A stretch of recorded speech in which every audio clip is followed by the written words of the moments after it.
অভিজ্ঞতা অর্জনের জন্যই ফ্রান্সের ৭৭তম আন্তর্জাতিক কান চলচ্চিত্র উৎসবে যোগ দিয়েছেন অভিনেত্রী আসনা হাবিব ভাবনা।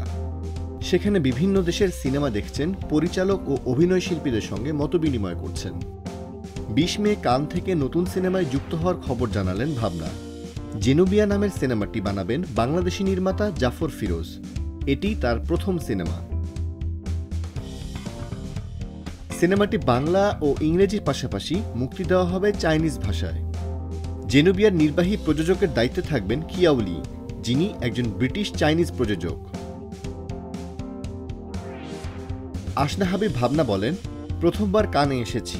চলচ্চিত্র নিয়ে আরও জানার আগ্রহ থেকে পৃথিবীর সবচেয়ে বড় চলচ্চিত্র উৎসবে উপস্থিত হয়েছি। প্রথমবার এসে সিনেমায় সাইন করলাম। একজন অভিনয় শিল্পী হিসেবে এটা আমার জন্য সৌভাগ্যের ব্যাপার। প্রযোজনা প্রতিষ্ঠানের নিষেধাজ্ঞা থাকায় সিনেমার গল্প নিয়ে এখনই কিছু বলেননি ভাবনা। তবে জানিয়েছেন গল্পটি তিনি শুনেছেন, ভীষণ পছন্দ হয়েছে তার। যে চরিত্রে অভিনয়ের সুযোগ পেয়েছেন তা একজন অভিনয় শিল্পীর জন্য গর্বের। নির্মাতা জাফর ফিরোজ বলেন, জেনুবিয়া সিনেমার জন্য সম্ভাব্য অভিনয় শিল্পীদের নিয়ে আমরা একটি তালিকা বানিয়েছি। সেখানে ভাবনার নাম ছিল। উৎসবে আসার পর তার সঙ্গে দেখা হলে সিনেমাটি নিয়ে আলোচনা করি, গল্পটি শোনাই। তিনি খুব পছন্দ করেছেন।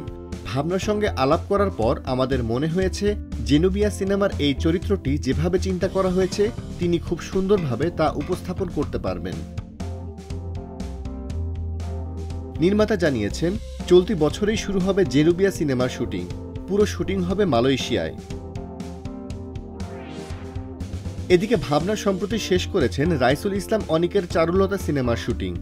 এতে একজন চুড়ি বিক্রেতার চরিত্রে দেখা যাবে ভাবনাকে। ভাবনার মুক্তির অপেক্ষায় আছে যাপিত জীবন, দামপাড়া ও পায়েল নামের আরও ৩টি সিনেমা।